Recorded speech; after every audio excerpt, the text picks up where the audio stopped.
the weather might reverse as quickly as Monday. Weather forecasts are not 100% accurate. They are not perfect. You cannot expect that from them. So it's still advisable to try to put more thought into how to cool down my house, whether it's ventilation, the flow of air, how much drinking water I have available for myself, for my dependents, if I have children or elderly. And, you know, just what precautions am I taking now? Think through my day, my travel, etc. And don't just take it for granted that I'll do the things that I've always done. Now,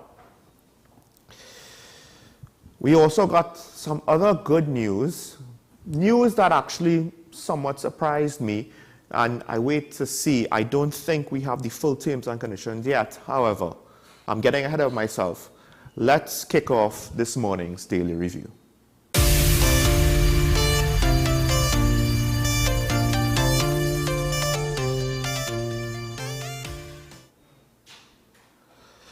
And the good news is something that Karen Nurse-Fisher herself spoke about. She said that she wasn't giving up on Minister Stuart Young just yet. She hoped that he could get something done, and did he get something done indeed?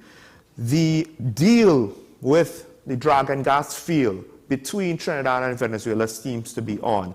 After a serious concerning hiccup, I guess you could say, with the Venezuelan energy minister getting involved in problems back at home and more or less being sacked. Now we have finally signed a deal with the Venezuelan government to formally proceed with the Dragon gas field. The plans for it, we will jointly produce gas. I believe it seems as though the pipeline from the Hibiscus platform will be built, the gas will be extracted, and in the long term, we will have significantly more gas. Potentially, this also helps the energy security concerns of some of our CARICOM neighbors. And of course, it could help, you know, shore up our energy tax revenue and revenues. But it's not going to happen overnight. It's back on, but it's not back on track. First of all, this deal has been in work since 2018, and maybe if when we got, ideally, it would have started 2018, 2019, somewhere around there. And maybe it might have been up and running by now. And then when we got the license, that would have at least been a few months to a year that work and progress could have been done. However, it doesn't make sense crying over spilled milk. It is what it is. This is what we have. So in the long run, hopefully, assuming nothing else happens, we should be okay. It's interesting. I don't think the terms of the deal was necessarily disclosed, or at least I haven't found it yet, with regards to what sort of remuneration is Venezuela going to get, if there was any sort of loopholes that they found, or if it's going to be non-cash remuneration. If there was ways that we could have done that, I would ask, you know, why did it take so long? Was Maduro holding off for cash? But even that is besides the point. The reality is it's on for now, so hopefully it remains on. And hopefully within the next 4 to 5 years, it will be up and running, and our gas shortages will be alleviated, and we'll be okay for a few more years. And then maybe we'll have a window where we could think about diversification, which is an even longer term project, but one that we need to start at some point instead of putting off because we're afraid, well, it'll take too long to see returns. That's why you have to start it now, so that within the next 10 years, we would have something else in place. Now, moving on to the next story, and this is why between the break in the weather and the break in our energy sector, and we also got licenses given out for new, with regards to the deep water on bids, by the way, which hopefully, you know, when exploration wells are sunk into those deep water regions, more natural gas could be found, but we can't bank on that. But it's still progress being made in the short to medium term. All of that good news aside, it's very hard to think of today being a good day after you find out the details of what happened with regards to the amount of children that were killed. Now, the initial report that I saw said execution style. That initially made me think that they were lined up, either standing or kneeling, and shot, most likely in the back of the head. That doesn't necessarily seem to be the case. Now it looks as though, well, the household was assaulted at night while everyone was sleeping. And of course, the questions are, were the children who were killed executed in their sleep? Apparently, reports say from relatives that the children weren't necessarily even supposed to be in the house. So on some level, we know that they weren't, or at least we believe they weren't the intended target. But at the same time, depending on the details of how the murders were actually done, the killers potentially did not seem to care and were looking to kill everybody there. So while it wasn't part of the intentions going into the house, it's not like situations in the past, in my opinion, where children were bystanders and collateral damage because they were too close to the target and the gunmen didn't care who they hit once they killed the target. I wonder in this case, with three minors, that is, children under the age of 18, being killed and another 2 to 3 minors being wounded, if the killers really just did not care and wanted to go after everybody in the house. At this point, I don't think the TTPS will be forthcoming with details like that as the investigation goes on. It has the community in shock. I think some of the neighbors, depending on how you want to read the reports, they don't even necessarily know how to react to the situation as they continue about their daily lives. Some of the family members that live within that community, they're relocating out of fear and out of grief. Personally, I was, as I've read enough murder and crime stories where at some point I'm numb to it. But this still, to some extent, shocked me because I did not expect a massacre to involve so many minors. And I am, to some extent, happy that there were some survivors. The interesting thing is, I think, it's only when you get older do you understand what it means for a minor, for a child, even a teenager, to be killed, what is lost. When you're young, you don't understand time in that way. And I find myself just reflecting about my life more now from that perspective, what the difference that years make in how you perceive your life and your lifetime and the amount of time that you spend on earth and the amount of time you have left. And it's something to be said when you're younger, but you hear people older than you get killed. When I was a young boy, I always loved history, military history, of course. So you hear about wars and casualties, and they're a tragedy. But when you're 10, 11, 12, hearing young men that are 17, 18, 19, 20, 21 dying, it doesn't seem that tragic to you. They're older than you. They're big people. But now as I get older, there's something particularly upsetting and regretful when you hear young people in their teens, or in one case, one 10-year-old. And now you know what I have, they will never have. What I've experienced, they will never experience. And based upon my own life, which is not the same experience that everybody else had, I have enjoyed a lot of life more after 30. I've expanded my horizons even more after 30. I've learned more, I've experienced more in a deeper way, in a greater way that I appreciate more. And it saddens me to know that so many young people in that situation, victims, they won't experience that. They won't experience just 40 years right now. Right now, it's a tragedy when somebody dies in their 50s. And I'm thankful at the very least that now they have people speaking out about how upset this situation makes them.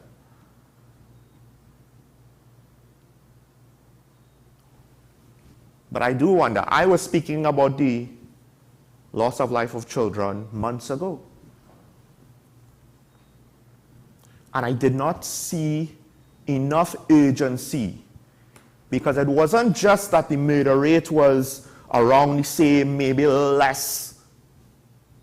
It was the level of violence and who was being killed in the fallout.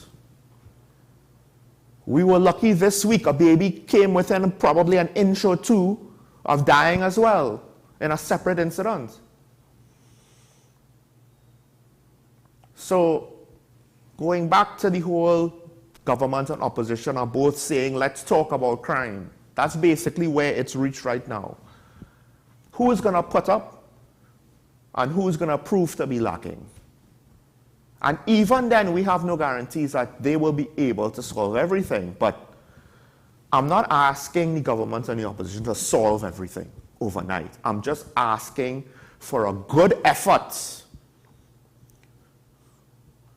Something that can be seen and felt and perceived, not just by the citizens to reassure us, but by the criminals to put a bit more fear and doubt in them. Don't go around shooting up houses. You don't know. I mean, all of those kids, they might have been unintended because the bullets just went right through the house. It's 3 separate or 3 different calibers. They assume it might be multiple gunmen. And the style of the attack, it could have been a quick in and out. Somebody told me, gunmen in this country, they tend to be a bit of a cowards, you know. They just want to go in, shoot up the place, and leave. But to allow this to continue, if you want to just use the excuse, well, it's gangsters killing gangsters. How many children have to be caught up? Because I don't know who is caught up in what, but obviously this is not about somebody calling somebody else a doo-doo head or a stupidity. Something had to trigger a response like this. And I don't even necessarily care about that. I care about how this violence is going to be contained. Because it's not going to be just gangsters killing gangsters. That excuse is over. If the gangsters were more careful and more precise, fine, you might have been able to ride it out with that. I don't want to hear that anymore. I really don't. I'm sick of it. You want to say major crimes reducing except for murder? That's nice. It doesn't matter if people aren't going to rob me if I still am at risk of getting killed. So this should have been a good day, a happy day.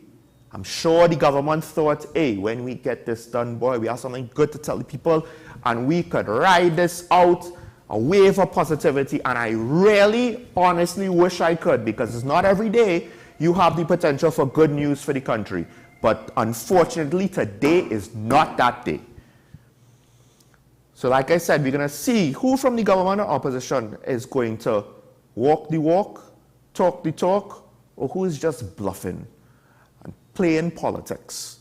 And I swear, I don't want to hear no accusations, because you're biased for your side. You accuse the other side of something, that don't mean nothing to me.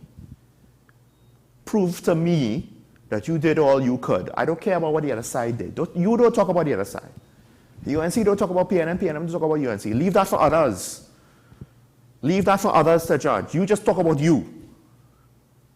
Tell me what you're going to do. Of course, the ball is ultimately in the government's court. There's a lot of shortcuts, a lot of internal, under-the-table politics, a lot of small deals here and there that we might not know about. The time for all of that business as usual is over. If you haven't realized where the crime is heading, because trust me, it could get worse. It could get very worse as the balance of power shifts in this country. And I'm not talking about the political balance of power, I'm talking about the criminal balance of power. We haven't seen anything yet. Some people might get a hint of what I'm talking about, but I'll leave one last clue. Just look at what goes on in certain parts of Southwest USA and their gang violence. Just look at that. It's not the same as violence in New York or Chicago or Baltimore. It's not the same. What's the difference? That's the clue. That could happen here. I don't want to say it will, and I hope it doesn't, but that could happen here, and we're not ready for that. Let's take a break. When we come back, we'll finish the daily review, and then later on, of course, we hopefully will have the minority leader. Stay tuned. This is Talking Point on WSN, your content guy.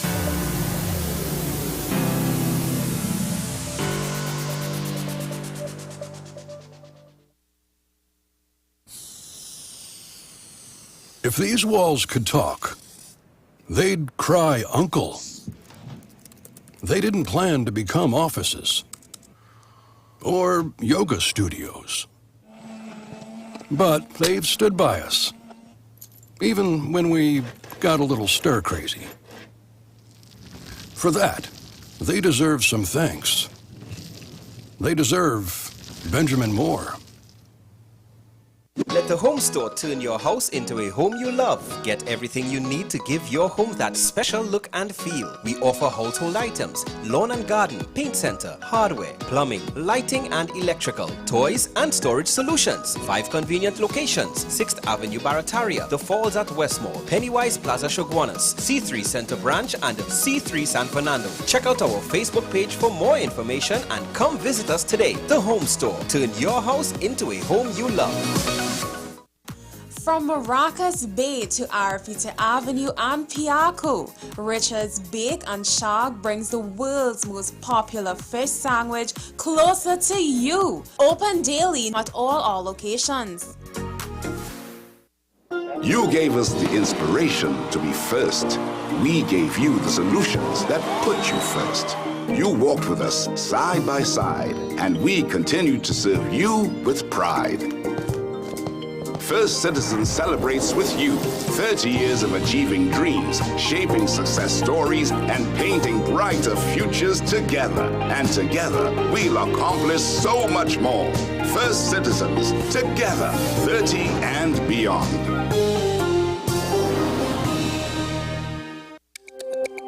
Every word, every line, every paragraph depicts a real moment in someone's life. A father, a sister, a mother, a brother.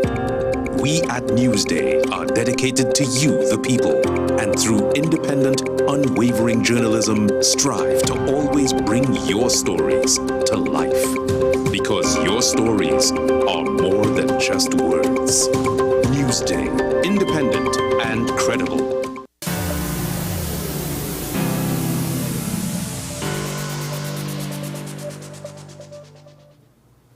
Welcome back to Talking Point, ladies and gentlemen, on what should be a happy day, but I have a very hard time rejoicing the good news when what happened in the last couple of days happened, with a multiple homicide that included 3 dead minors, 1 dead 19-year-old, so for all intents and purposes, it's almost the same thing, right? With regards to the tragedy of the loss of life, it's almost the same thing as someone who's a late teen, but still under 18. A couple other minors also wounded. All young people, by the way, who were attacked in this manner. And it should be a good day to celebrate the fact that, okay, the Dragon deal, somehow it's back on track, when it seemed as though we had no indication that we could get it done. Maybe Maduro finally decided I need to get natural gas revenue as well and make use of all the resources I have now. Maybe. I don't know. And we had a break in the weather. You know? We should be happy. It's an overcast day. It's a rainy day. It'll help with the water levels. It'll help with the heat. But the true dark cloud that hangs over our head is the fact that now we've reached the point where it's no longer gangsters killing gangsters. It's gangsters killing children. And I think it might be, you know, somewhat of a sensationalized way of putting it. I'm sure there will be certain people, big shot decision makers at the top, who don't want to put it that way. They might want to sanitize it by saying collateral damage, unintended consequences, blah, blah, blah, blah, blah, blah, blah, blah, blah. But as I believe the Prime Minister himself said, one murder is too many. So one murder of a child is too many. So now we're 3 at a time. Potentially could have been 5 or 6, plus all the ones that happened before. Let's not talk about the Coast Guard and the lack of accountability there.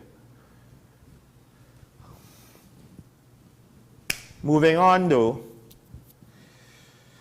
what should be semi-good news as well, which is overshadowed by that tragedy, $100 million in marijuana was interdicted. It was, well, 2 suspects were apprehended driving a truck, a open bed truck, not a closed van. There's a picture in the daily newspapers in the Newsday. I thought that might have been the way the police transported the illegal contraband back to the station. I didn't realize, no. They were transporting $100 million of cocaine that way. Crazy.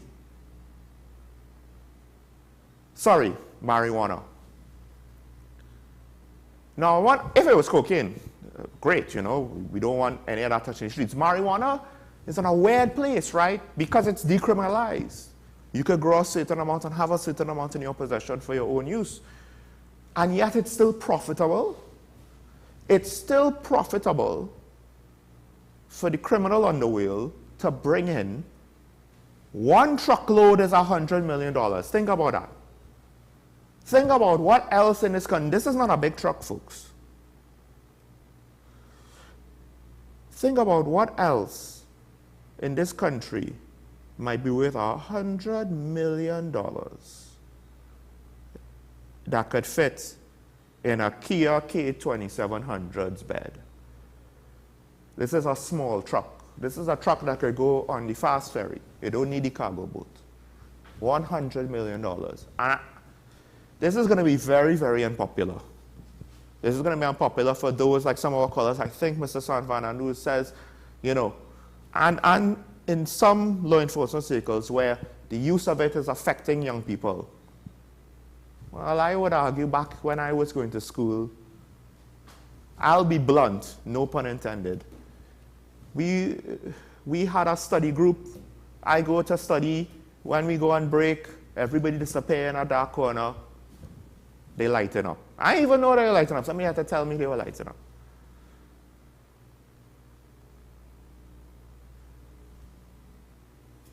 Young people, they'll get it.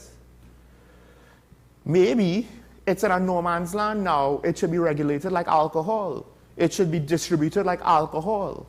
Because we have those things in place for alcohol, right? And in my mind, what's the difference? Yes, you could grow your own at home. Now, that makes things tricky. I believe, I could be wrong, but I believe it's easier to grow marijuana at home than to distill your alcohol. But on some level, if it's regulated like alcohol and available like alcohol, there's no $100 million illegal shipment of whiskey or rum coming from Guyana. They just sell it to us. It'll also be unpopular to fully regulate marijuana and distribute it like alcohol to the alcohol producers in the country. Their lobbyists probably doing everything they can to make sure that don't happen because it'll be a competing product. But I think I have a hard time, if it is worth this much, and we've already decriminalized it for personal use, so we have acknowledged as a nation, let people use it, once it's used responsibly. Well, let's now distribute it responsibly. It might take some time to put things in place, but we want to do it properly. But let's get the value off of the black market. Now, maybe, and we could tax it. We could tax it like cigarettes, like alcohol. Maybe it wasn't, it was just passing through Trinidad. Maybe. I don't know, you know. I don't know if I believe that. If it was a big shipment of cocaine, I might believe that. But marijuana, I don't know if I believe that. $100 million, some of it, I think is coming here. Last story, and I may, if we get the minority leader, I may ask him about this to clarify. Because the Tobago Council leader, in an ironic twist of fate, the winners of the election, the political leader, was not the executive leader. And for the main minority party, the political leader is not the minority leader. So the Tobago Council leader, for all intents and purposes, the role of the political leader in Tobago, he has accused the THA, he has accused Chief Secretary Fali Auguste of driving, this is the reported words, driving Tobago Agribusiness Development Company into the ground because 60 employees have been told that their 3-year contracts will not be renewed at the end of this month. Now, the chairman has said that there were no clear guidelines for hiring workers, and the decision was influenced by the questionable circumstances in which unqualified workers were being paid high salaries while qualified workers were being paid below fair wage. Now, I'll be honest, I could see where that is true. At the very least, the first part. The second part, well, I guess if you believe the first part, the second part isn't that unbelievable either, with regards to the qualified workers being underpaid. But the THA is the main employer of Tobago. It could be as high as 80%. Some people that live in Tobago estimated as high as 80%. Sat, he said 60. And, you know, I have yet to find anybody from Tobago that would contradict that claim at the minimum. And how does a government, because tax revenue is your main source of revenue, how does a government finance itself and do things for the people when it employs most of the people? Income tax from the wages you pay yourself is a loss-making venture.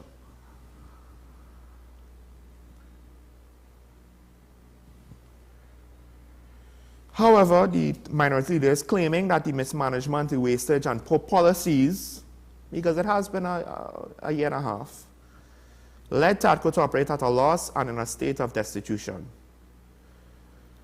He also referenced leaked documents that indicate cases of fraud and approximately 3 instances of misappropriation over the past 2 years.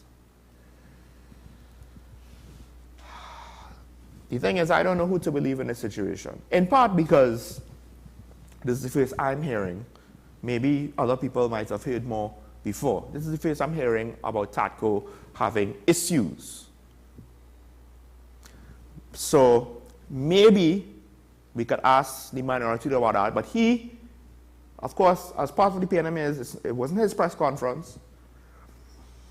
And more importantly, we have some other things to get into as well. But agriculture is a big deal, and I think we should think of agriculture as not only a big deal.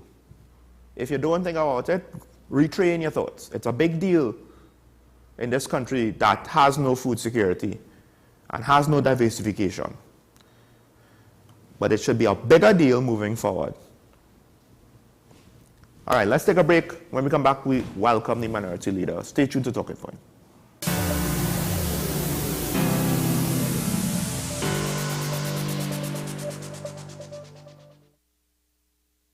Let the home store turn your house into a home you love. Get everything you need to give your home that special look and feel. We offer household items, lawn and garden, paint center, hardware, plumbing, lighting and electrical, toys and storage solutions. 5 convenient locations: 6th Avenue Barataria, The Falls at West Mall, Pennywise Plaza Shoguanas, C3 Center Branch and C3 San Fernando. Check out our Facebook page for more information and come visit us today. The Home Store. Turn your house into a home you love. You gave us the inspiration to be first. We gave you the solutions that put you first. You walked with us side by side, and we continued to serve you with pride. First Citizens celebrates with you 30 years of achieving dreams, shaping success stories, and painting brighter futures together. And together, we'll accomplish so much more. First Citizens, together, 30 and beyond.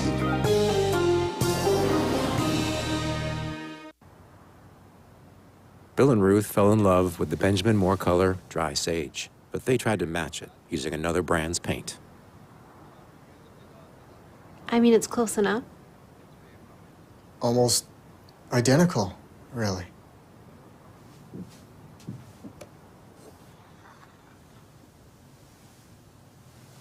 Yeah, there it is. Never trust another paint to be a Benjamin Moore color.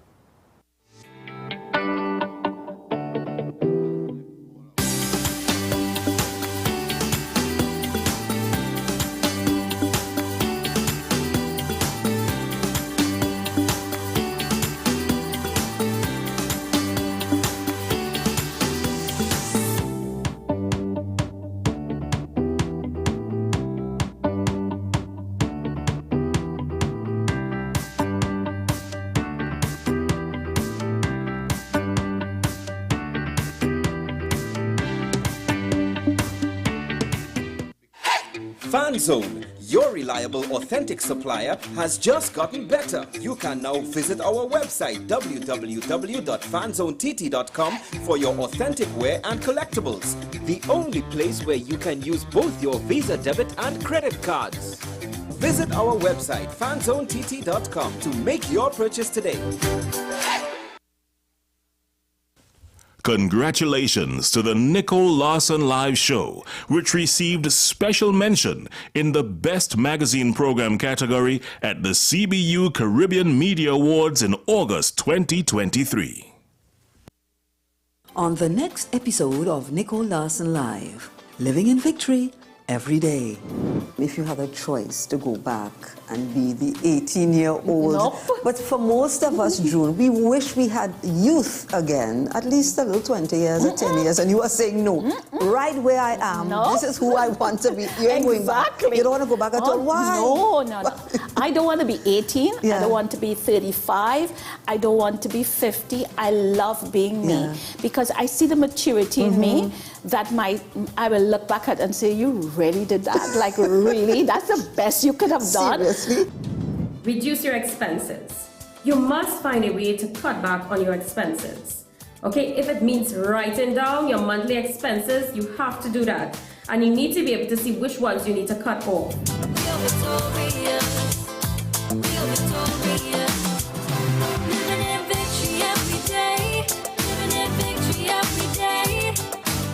An encore of Nicole Lawson Live, Living in Victory Every Day. Every Sunday at 8 p.m. and Wednesday at 4:30 p.m. on WESN.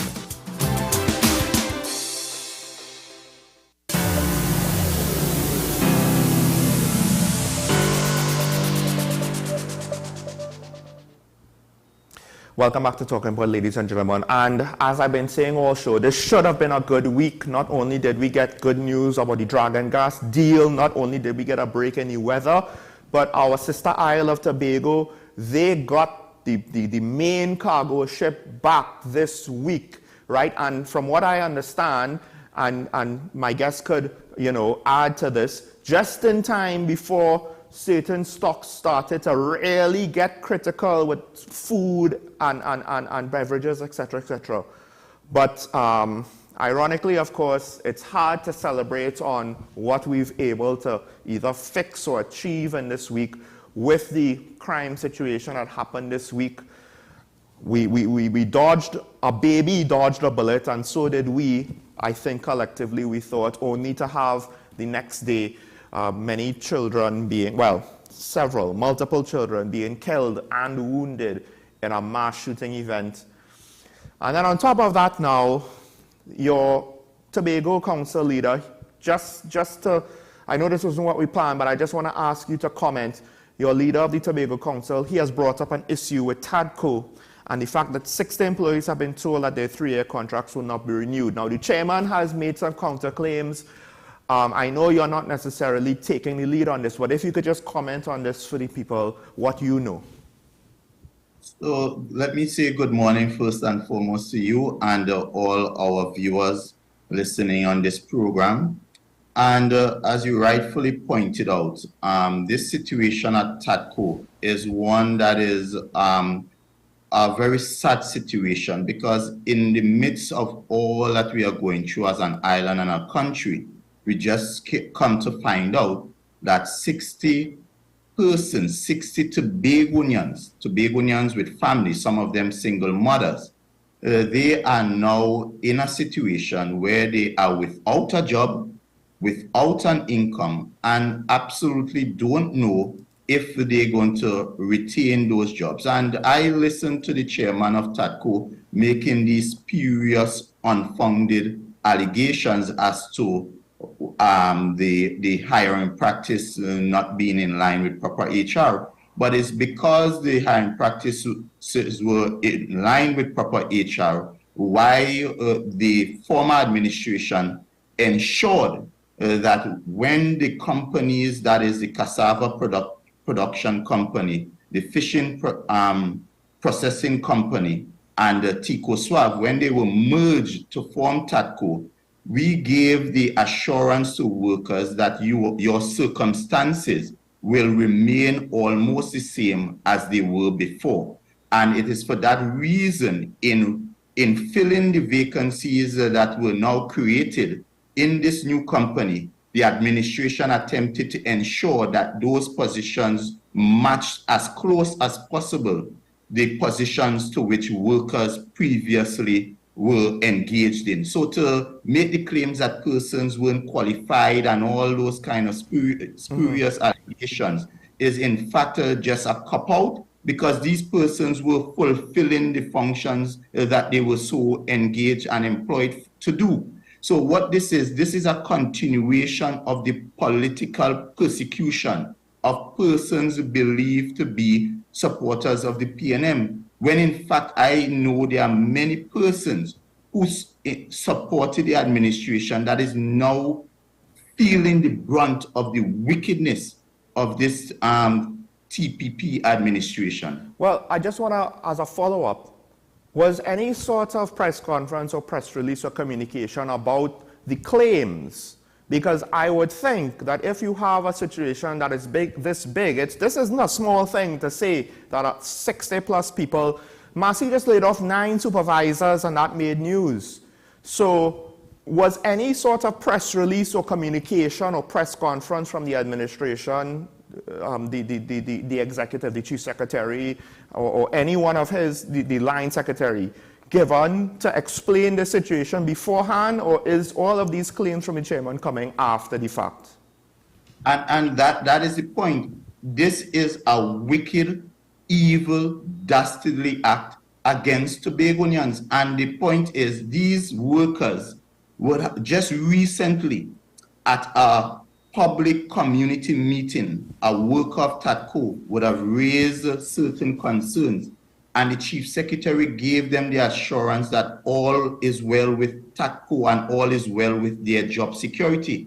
So to turn around and do this to these workers is really hypocritical, it is deceptive, and I know at the end of the day, Tobagonians are taking note, because this is the same chief secretary who told contract workers prior to the elections that you had absolutely nothing to worry about, understanding that the Tobago House of Assembly, because of the peculiar nature of the Tobago economy, is and will continue for some time to be the major driver of both our economic fortunes as well as employment.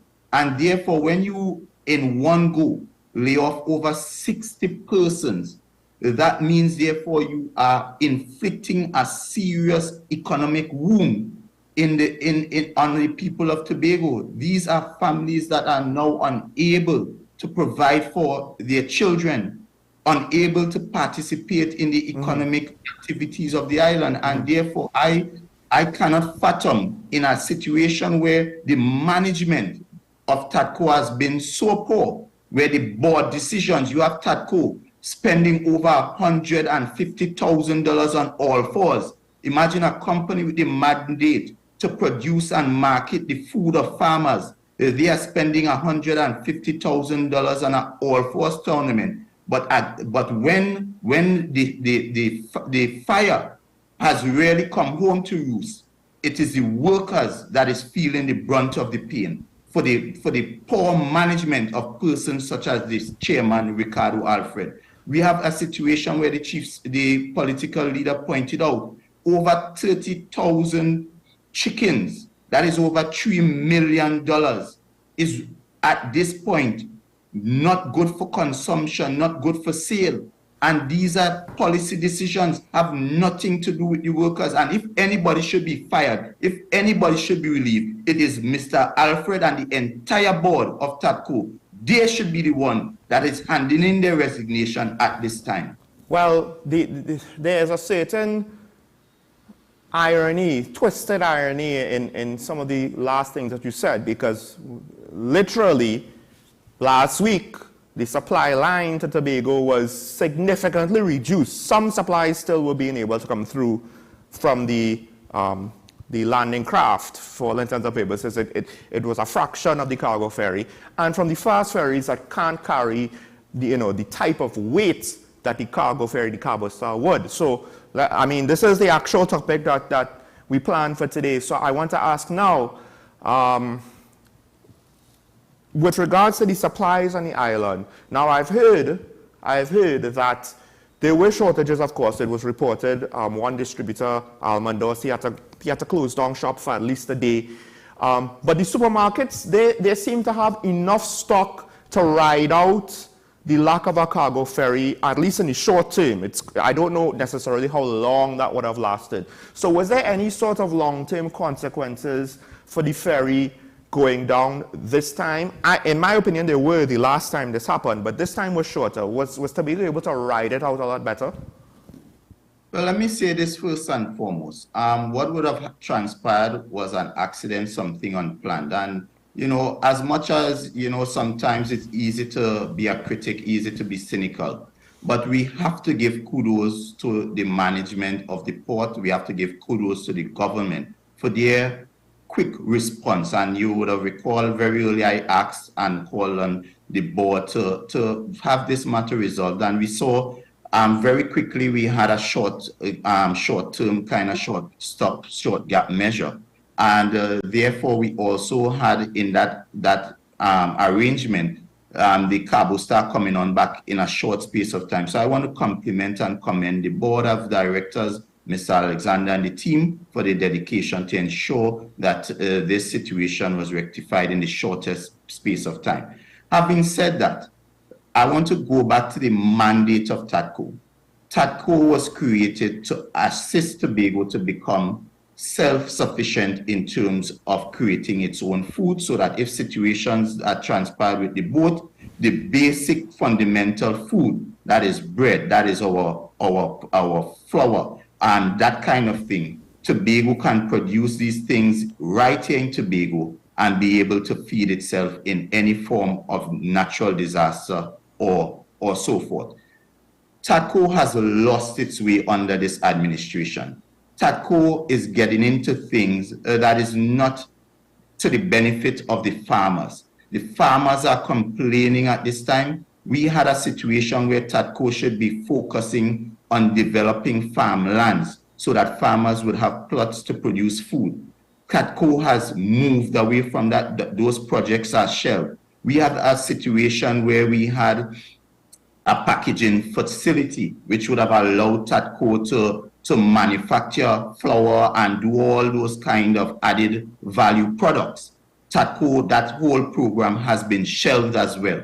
And what you are seeing is a callous mismanagement. In fact, that program I spoke about where they are doing the contract farming, TATCO owes these farmers millions of dollars. TATCO has not been able to pay these farmers.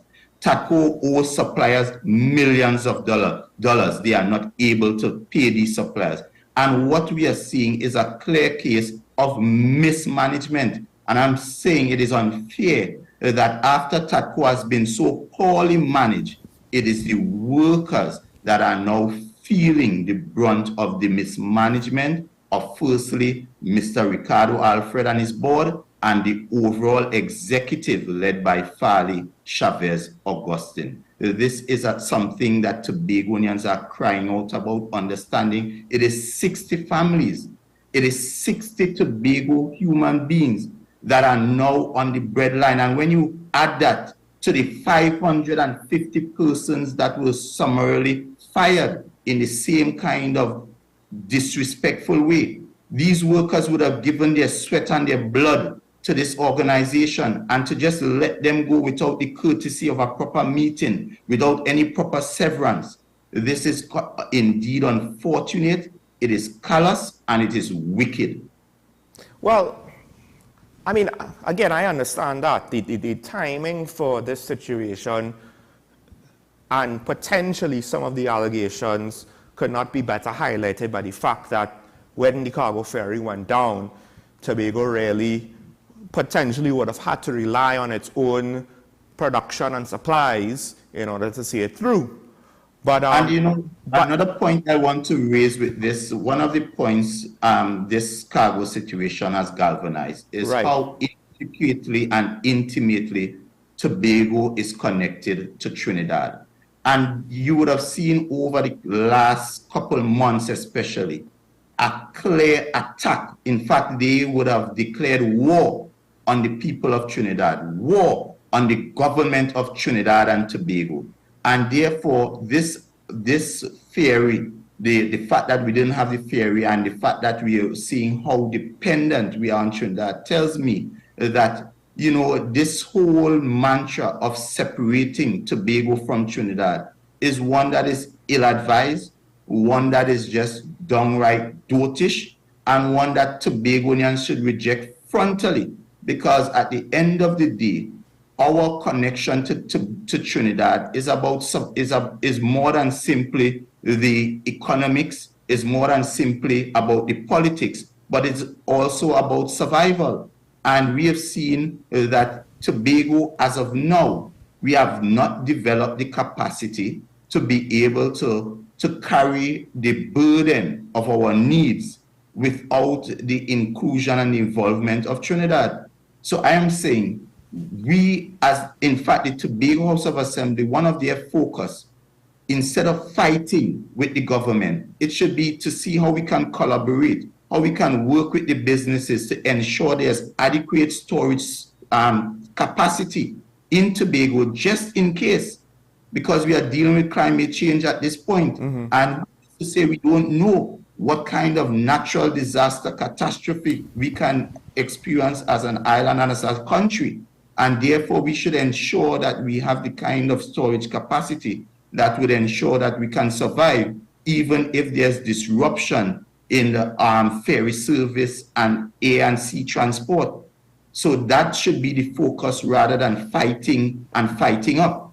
We should be collaborating, both at the level of the central government, at the level of the private sector, both the Tobago Chamber and the Trinidad and Tobago Chamber, having the discussions. These are the conversations we should be having at this time to ensure there's food security for both Tobago and Trinidad and Tobago. Well, so on that line of thought, I'll say this. I still think that the situation being allowed to be as long as it was. Now, I'm not an engineer, I'm not a mechanic, right? I'm going based off of some observable facts in the sense that with our air bridge, we're very careful with things like maintenance and so forth. We can't afford for an accident there. So the idea is perhaps more effort should be spent into maintenance on the cargo ferry and have engineers to even if necessary fix things at sea. I don't know how viable that is because of how important the cargo ferry is right now, and perhaps more effort could be put in to make Tobago more independent, but it's very difficult to do so, on a small island, whereas everything Trinidad has is technically not just for Trinidad, it's for Trinidad and Tobago. It's for the whole country. It's not just for one spot or the other. But would you say that the cargo ferry is, I would disagree with you. I'm still sort of wishing that the situation was resolved sooner. But wouldn't you agree that the cargo ferry is probably one of the top 3 most important things in Tobago?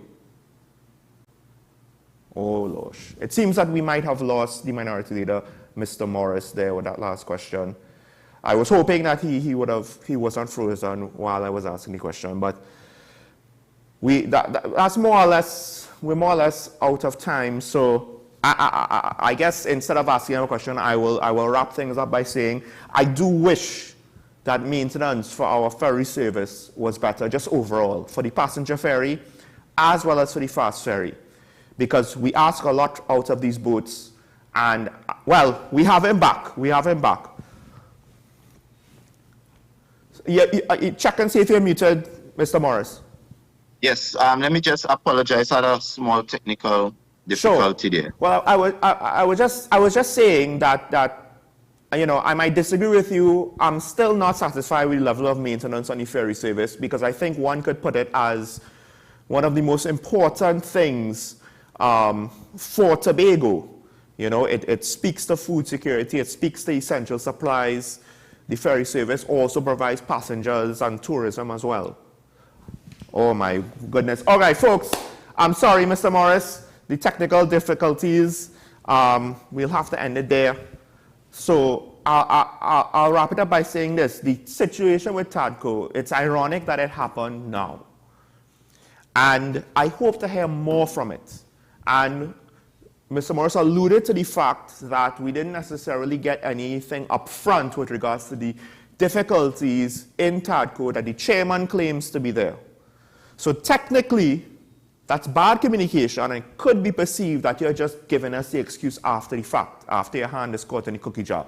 I'm not going to say 100% that's what it is, right? As a communicator, I would say that it does look bad and it could have been done better. But now the ball, I guess you could say to some extent, is in the administration's court in order to try to bring us something. Because it seems as though the Tobago Council leader, he might have some evidence. Apparently, I said that he has some documents. What does the chief secretary or the line secretary have over this situation? What does the chairman have that he could present us over this situation? What factual data in the form of evidence, not just allusions and implications, could you give us over this situation? Because at a time like this, when the cargo ferry went down, I don't want to hear that $3 million worth of chickens just, became unfit for consumption. All right, we have to break for news. When we come back, folks, we'll open up the phone lines here. What a hell of a way to end the week. Usually, this sort of news comes over the weekend, so I hope this is not a trend that will continue. This one. But anyway, we'll get into that when we come back after this. News on the hour. Next, stay tuned, and we'll be back after the break.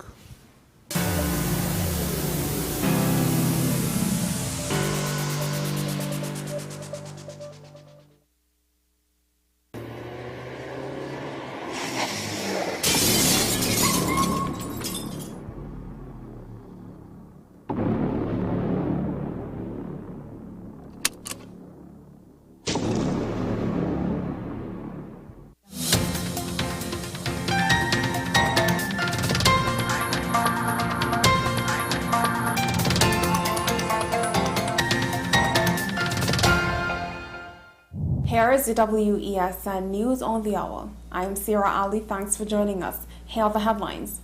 Prime Minister Dr. Keith Rowley addressed the issue of crime at the United Nations General Assembly. Energy Chamber pleased with agreement signed between TNT and Venezuela. JTM announces pre-budget briefing to address working class concerns. And internationally, police find a large quantity of fentanyl hidden under a trap door at a New York City daycare.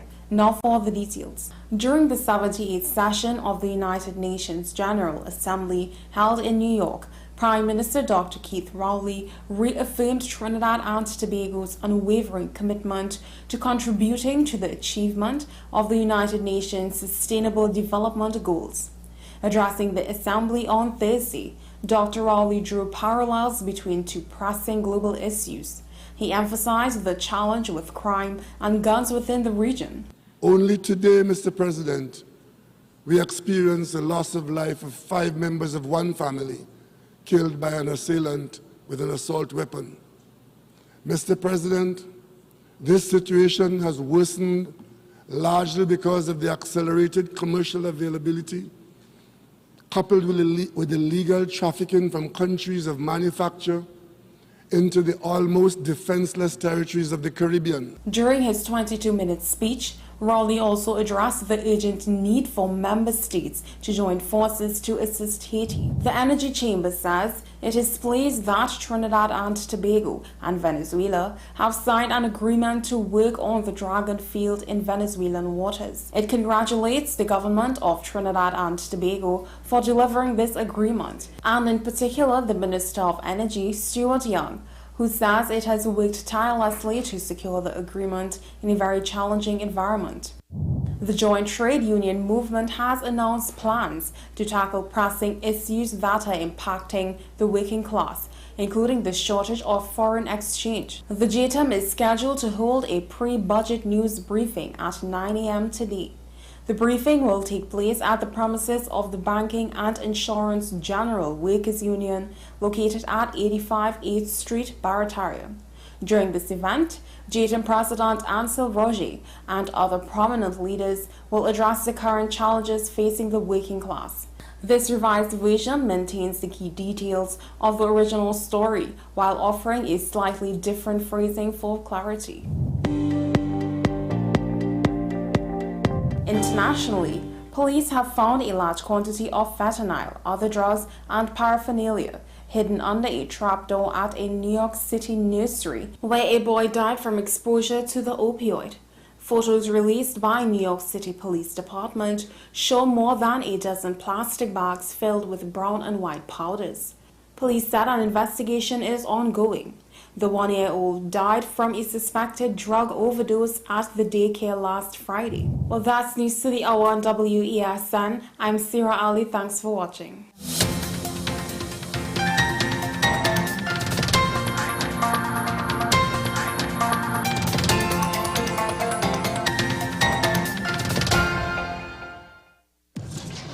We exposed 5 strangers to KFC's delicious chicken to see if any time could be KFC time. And at the first bite, the party began. We repeated the experiment during the day, during business hours, on weekends, with sunshine, with rain. And it's confirmed. KFC's flavor makes anytime KFC time. KFC, it's finger licking good. Take some time for yourself or spend some time with the family at Sandy Point Village Hotel. Enjoy our various studio and suite apartments, self-contained with their own kitchenettes and Wi-Fi. We also have our famous 100-foot swimming pool and our beachfront restaurant, The Steak and Lobster Grill. And our location in Crown Point puts us near the center of activity from the nylon pool to the local nightlife. Call us and make your reservations at 639-8533, 389-2378 or email us at sandypointvillagehotel@gmail.com.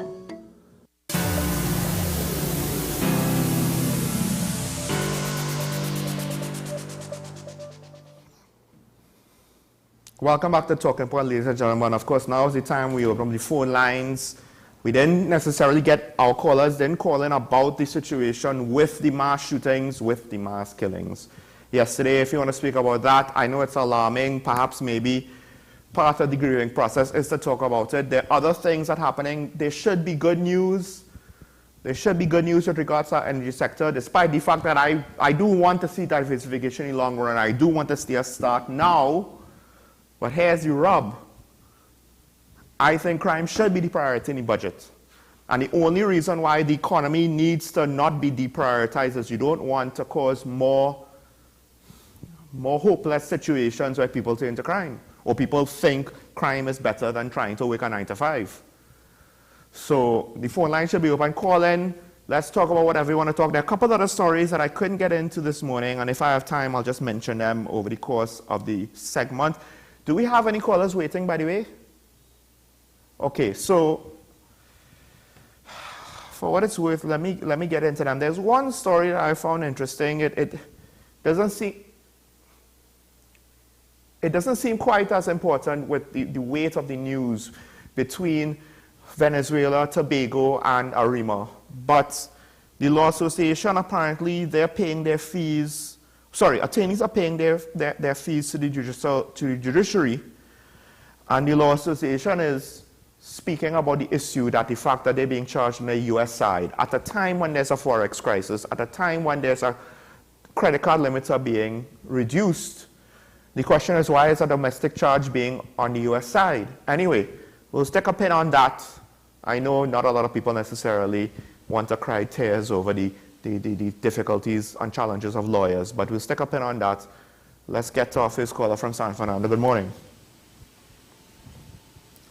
Morning, caller. You on the air? Good morning, Sean. Morning.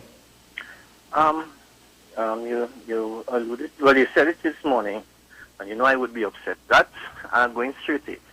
That $100 million drug seizure on Mosquito Creek. I am going back to, Sean, this is the Prime Minister and the Cabinet of Trinidad and Tobago, by taking the decision to decriminalize marijuana in Trinidad and Tobago, has hoisted or allowed the expansion of the illegal business of the marijuana trade in Trinidad and Tobago. They are solely responsible for that by that decision, Sean. I mean, do you have a reason for that? I don't think so. But seizures. There was one happening in Chagarama, and there was one in Chagarama earlier this year in a station wagon where they held 90, I think it was 95 or 98 packets of marijuana. Caller? Can you hear me, Sean? Yes, I can hear you now. Yes, go ahead. Okay.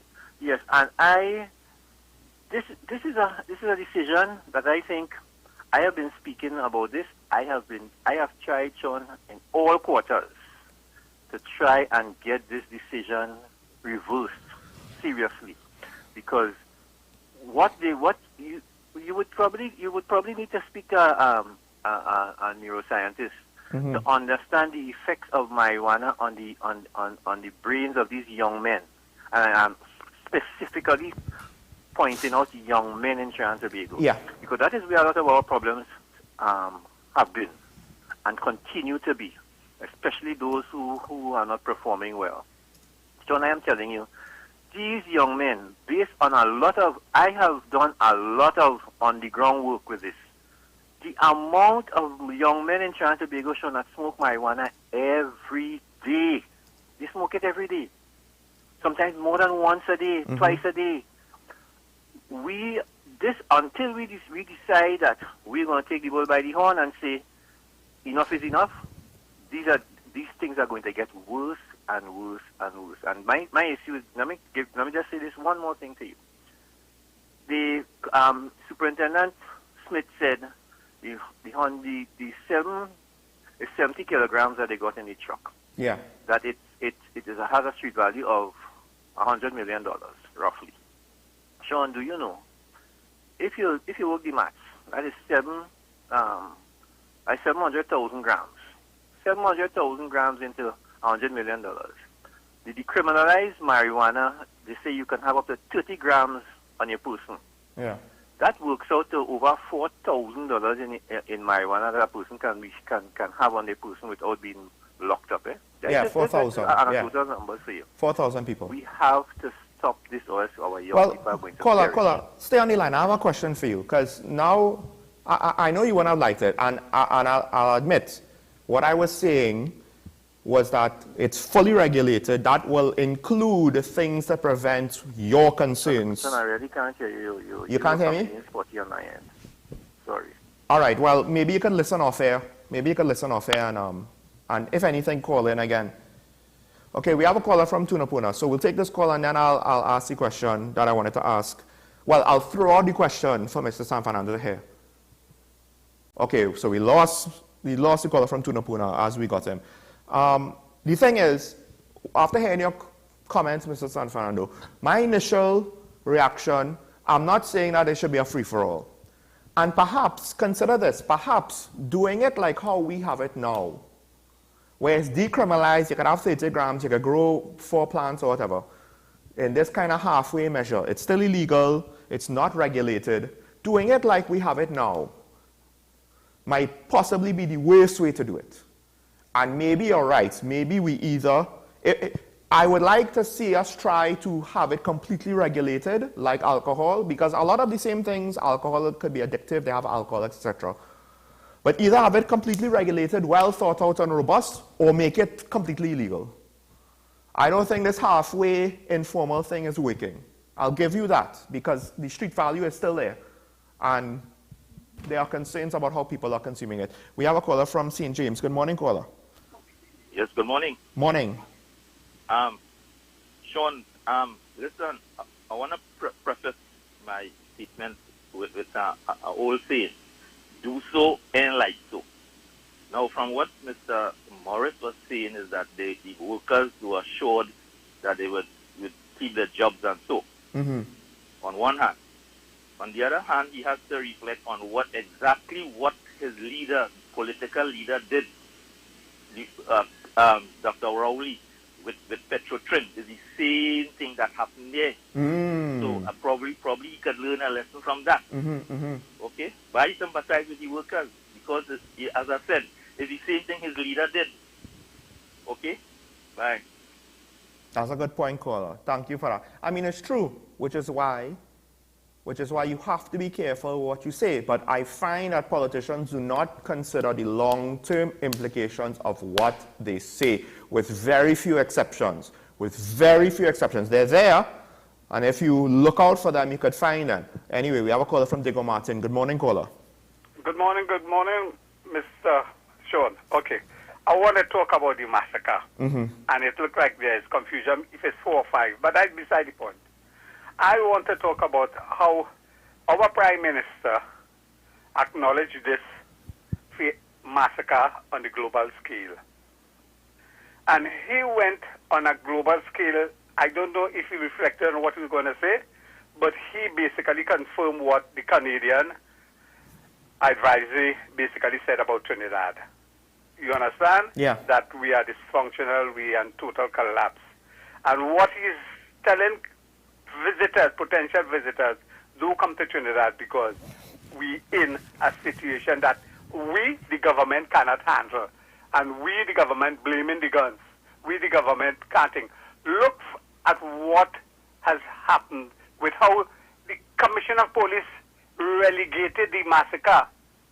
A major news report, I won't call it TV station, indicated that highlighted why she relegated in her press conference. What we are seeing now is the reborn of a Dole Chedi issue. When Dole Chedi was apprehended, he was apprehended under PNM administration, and the case, everything was concluded under a Pandey administration. Swift justice. At that time, the police service was dysfunctional, just like we have it now, because we came out of the coup fiasco, where the police basically abandoned everything. So they were now coming out of that situation where there was no leadership, there was no guidance on how to do. It's the same thing here. We have about, the police commissioner saying, brought into the country about $100 million in marijuana. Previously, 1 month ago, they had a big 21 million somewhere in Miaro. Yes, Did they find the boat? Yeah, exactly. The boat will be used again. Exactly. So they're deflecting and bringing things into the public to confuse the mind. I want to know why the police did not have a dragnet to surround that area. They would have had intelligence. That was a major concern for crime. You have the army right in Komodo. If you had a police leading the charge, immediately call out your forces, surround it. I want to see how we operate with respect to getting the perpetrators, and I'm hoping that when the Prime Minister come back, he addressed this issue and he would not repeat what he did when he came back from seeing the Ayatollah and the 4 guys was in the Paria pipeline. He abandoned that press conference. He has to answer to the country what he's going to do, because our security, safety and security has collapsed, and we have told the world that. I'm going to have a nice morning. Thank you, caller, for that. Because here's the next irony.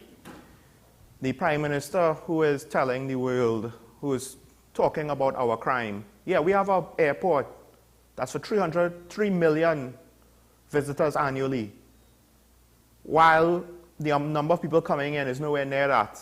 Now, granted, it's not built yet, but I assume he is thinking the crime situation is going to get under control before this airport is finished, if he's going to say things like that. I think this is with regards to the politicking of the gun manufacturing states, but I'll say why I disagree with that line of thought. We have a caller from Faizabad. Morning. Morning.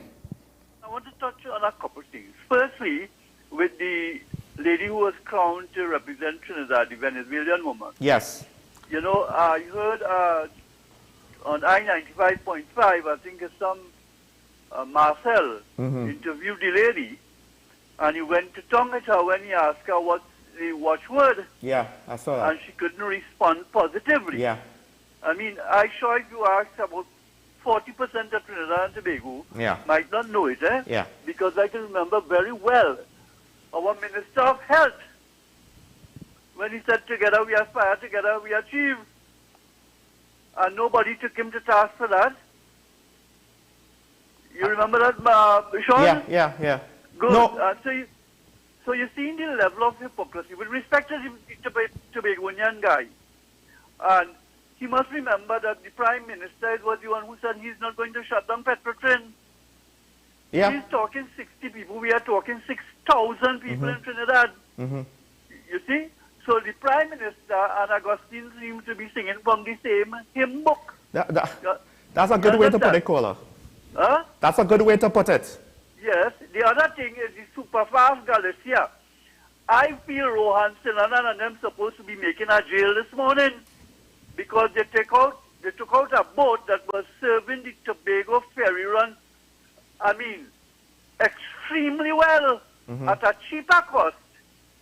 It was politically expedient for them to take it out of service and give their partner, friend and family some contract it might appear to be, it is alleged to. Yeah. The other thing is that, you know, this marijuana thing with the decriminalization, that was used for political purposes. So they could win an election.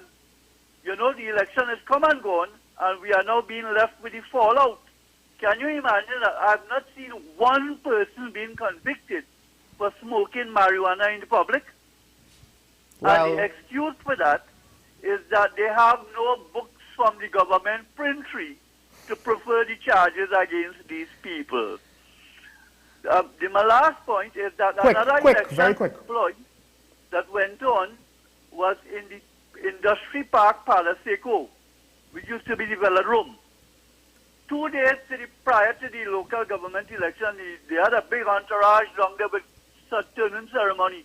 You know, as soon as the election was finished, the contractor packed up and left. I want you to do some investigative journalism and find out that for me, please, and have some interviews so that we could see what is happening in this country. This country is a failed state, my brother. Sorry, but we're gonna have to.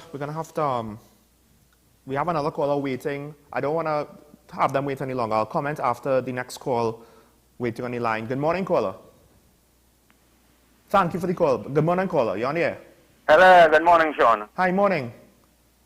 I wonder these head of state like the Minister of National Security, Commissioner of Police, if they are asleep, they're sleeping. You know, because what's going on in this country, boy, just imagine so much drugs and guns coming in this country from the porous border and you have no security. Where the patrol boats? Where the Coast Guard? Where these people, they are sleeping? They're still on retreat? You know, that's my point. Yes. But it's chaos to the community, the all over, not only all over the country, chaos. Senior citizens can live comfortably, they sit down and drink a coffee in your gallery. Mm-hmm. You understand? I mean, you're hyper, you're watching the car part where it is going on. Mm-hmm. All right, take care. Let's give somebody a chance. Thank you, caller. I mean, you're quite right. I myself, I sometimes I might go back home during the day before most of the traffic. Most people are not home, you know. So even in a benign community where you know there's a certain level of concern when there's nobody around. And who knows who might be up to anything while everybody's away from their homes. You know, my street is not totally immune from crime. It's not. No one is. We've had crime in rich communities, poor communities. So we just have to now consider when will something like that happen close to us and close enough to us that we will be endangered. We have San Fernando on the line. Good morning. Hello. Yeah. Good morning, Sean. Morning. And the audience. I have a point here. Yeah? There have been many large drug busts, but always they could never find the people involved. Well, they have two suspects this time, but yes, I understand what you mean. The responsible ones. Now they have two people in hand now. I would like to see where this goes. The other thing, there's a point I raised earlier on is what statistics are they giving us on how these drugs and guns are disposed of? They're telling us how much guns they're cutting off the street, how much drugs they're getting off the street, right? But we have no statistic to say, well, look, we get rid of 100 grams of this or 100 kilograms of that and so many guns. We're not getting that information at all. Mm-hmm. So those are my concerns. Yes. I mean, I did have a conversation with one of our media ambassadors. Hopefully we could have one of his appearances to give us these statistics so we would know, you know, there might be some areas where we're doing well, but I think the murder situation has gone out of control. We have another caller from Digicel, last caller for the day, last caller for the week. Good morning, caller. Oh, hi, Sean. Good morning. Hi, morning. Sean, there are too many terrible things to talk about. I know. But I just want to speak about dogs. Thanks. I wish to remind people to please have plenty of fresh water for their pets, especially their dogs who are suffering out in the sun, and to release them from the cruelty of chains and kennels so they could find at least a cool place in the yard or the porch, or if they could wash out a bucket and give them a bucket of water, because those little bowls are useless. A dog could easily drink half a bucket of water at once. And to Marvin Gonzalez and Keith Rowley, my heart breaks for people without water, and that is tantamount to abuse. When children are deprived of going to school because they cannot bathe in the morning. I saw 2 days ago a woman was almost in tears because she said she cannot bathe and she is smelling badly. I mean, can you imagine? Yeah. Another man said he spends after buying groceries, he has to pay $400 for water, plus he pays his bills. This was some people in Penal. Mm-hmm. I mean, everywhere in the country. This is 2023. It is atrocious. Thanks. Goodbye. Thank you, caller. Yes, I know that there's another situation with this Alcott. I didn't look into it because, to be honest, I was not in the mood with everything else on my mind. I'll just say this. The minister has alluded to the fact that there might be some coincidences that look suspicious. At this point, we need evidence, otherwise it's not really helping the situation. We need evidence if there's anything funny going on, otherwise it's kind of pointless. The concerns about having water, yes, that's why I'm very thankful for the rain that we've had at the latter half of this week. And I'm very thankful for the weather forecast being cloudy with the chance of rain for the next 3 days. But what the caller said is right. When I was in Tobago in July and I had to look after my family's dog, that was a concern to ensure that he had water. But I was able to check on him, in the morning at times and in the afternoon and make sure that he was full. But she's right, a dog bowl is not a lot of water. And with regards to don't keep them in kennels or enclosures, let them find shade. I will say this, sometimes the situation in the house, it might not necessarily be safe to let them have the run of the yard unsupervised for miscellaneous reasons. Then ensure that wherever you're going to lock them away, that it is cool and has appropriate shade and they're not just going to be, trapped victims to the sun. Now, I want to respond to a lot of different points that was brought up. First of all, yes, one has to question how the Dolce arrest was so fast. The trial went ahead so fast. They were able to go through everything so efficiently. What is the difference now? Because I would argue that this situation might be worse than that, than the mass murder that got him technically arrested for. And I say technically because there could have been other things that, of course, the government knows. The police knows who are the gang members, who does this, who does that, can they prove it, whatever. So they were finally able to stick something on him and get him with the death penalty and hang him and his associates. Okay, fine, right? Unless some incredible evidence come out that I don't think is going to happen ever. That is the narrative and there's no reason to disbelieve it. I think this is worse. I think this is worse because in the same vein, gunmen went into a house, just like what Chidi and his gang did, to execute people, and they didn't go after the one person that they were targeting. In the case of Chidi, he took out the whole family, and the kids were lucky to survive in the closet. And I think it's the same thing. They didn't look to get the one or two people, depending who they wanted, unless for some reason this is some family feud that I can't understand happening in TNT. They went after the entire household. That's what it appears, whether intentional or unintentional. So to me, the result at the very least, maybe not the intention, but the result at the very least is just as bad, if not worse, because look who the victims are. Look who the victims are. And I've been talking about children getting killed from gang violence for months. I ain't hear nobody say nothing else about it. I heard nobody else say nothing else about it. So what, are we going to wait until it gets worse? Now, with regards to the Superfast Galicia, that could have been a budget issue in the sense that, well, the government of the day, they had one arm tied behind their back and they really didn't know what they were doing. You put those two things together and you get a bad situation, right? Because I will say this, I don't think they knew what they were doing with regards to running the ferry, but then they also had revenue issues that started from all then, right? So I'm not necessarily going to go straight to the corruption angle, but at the same time, I'm not letting them off the hook. It's still a black mark from the start of the administration, how that was handled and communicated to the country. That's my opinion on that.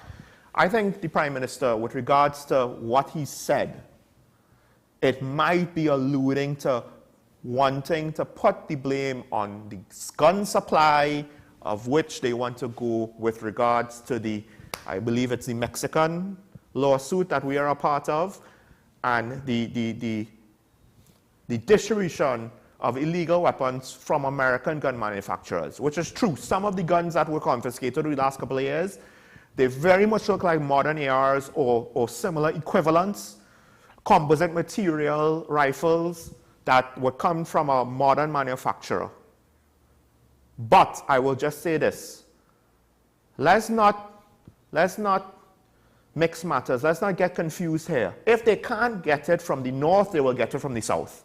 And the 100 million in marijuana just proved to show once again that the borders ain't secure. So if you cut off supply from one area, they will find another supplier. And they have ample amount of guns from South America.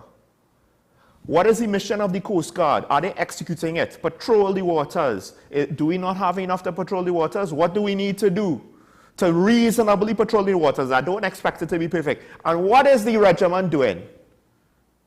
Can't we have shore patrols in known hotspots?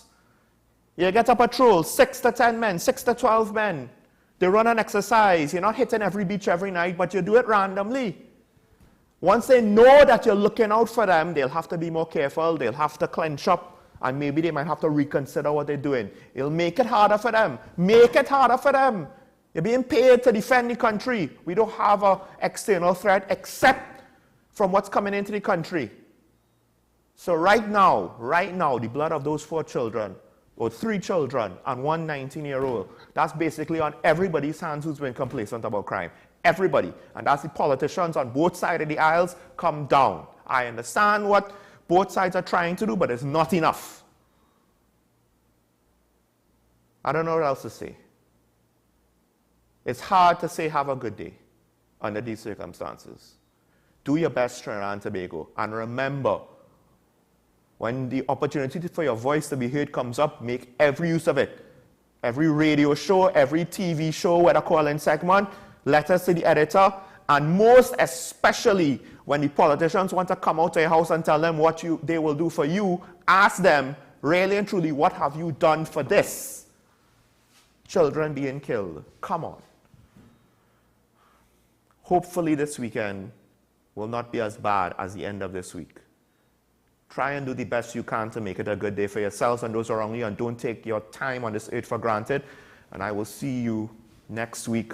God willing, stay safe. Goodbye.